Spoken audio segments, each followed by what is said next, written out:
pourront-ils à la fois contenir les milices pro-Iran en Syrie et en Irak et les Houthis en mer Rouge? C'est bien sûr le gros problème qui se pose actuellement aux Américains qui ont opté pour des frappes limitées, soigneusement éviter d'aller taper jusqu'en Iran. Mais cette stratégie est-elle un succès? Ce que vous voyez ici à l'image, ce sont des avions britanniques qui, en collaboration donc avec les Américains, ont décollé hier soir de Chypre pour aller à nouveau frapper ces rebelles Houthis au Yémen, la capitale Sanaa, mais pas seulement.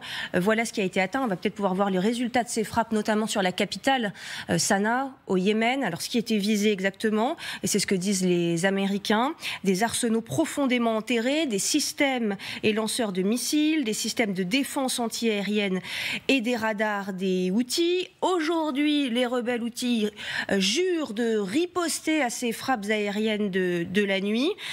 On a l'impression, là, d'être dans un cercle vicieux sans fin, sans aucun résultat réel pour l'instant.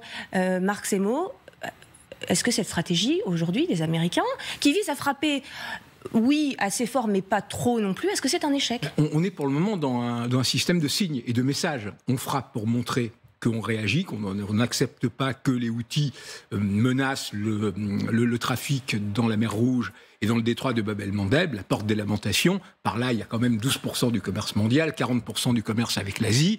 Donc c'est une voie maritime cruciale. Et parmi les grands objectifs américains, il y a celle de garantir la liberté de commerce maritime.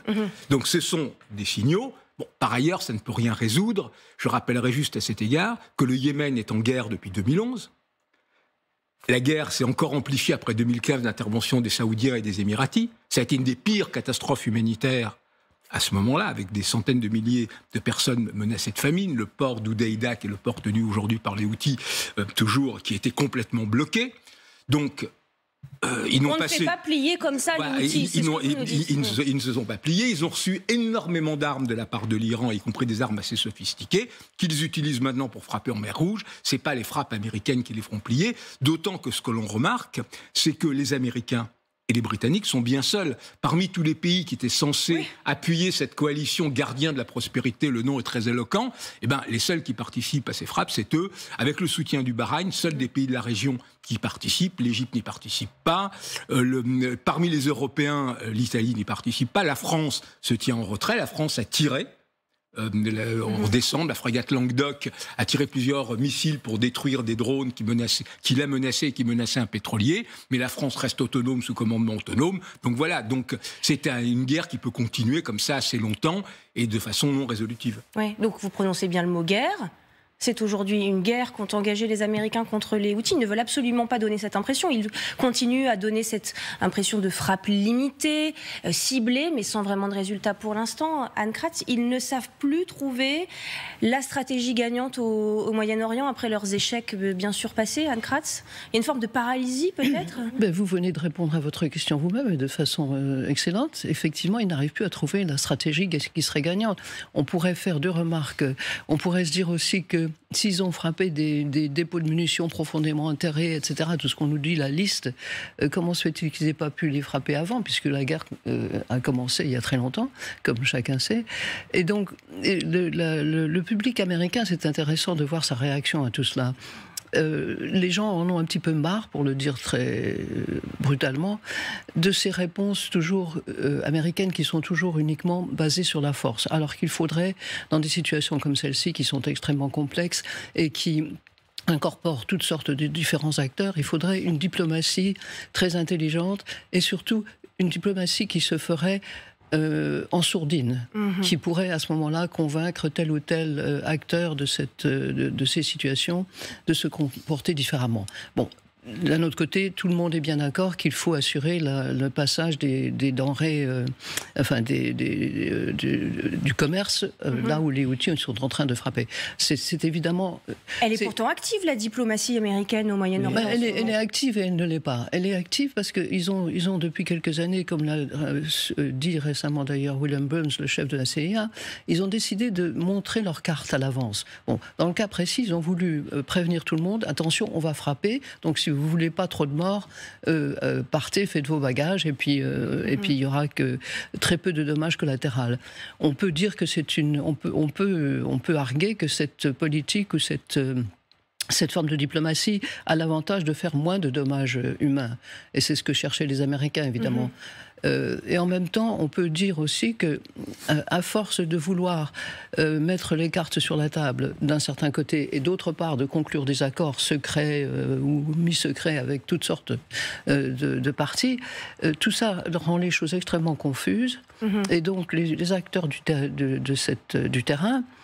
Personne ne maîtrise vraiment aujourd'hui, les outils, surtout pas les Américains, ce qui se passe. Bon, Anthony Blinken commence une nouvelle tournée, on le disait, aussi pour trouver les conditions d'une nouvelle trêve, bien sûr, à Gaza. On rappelle que le fond de l'histoire pour les Houthis, en tout cas c'est le prétexte qu'ils avancent, c'est le sort réservé aux populations civiles à Gaza.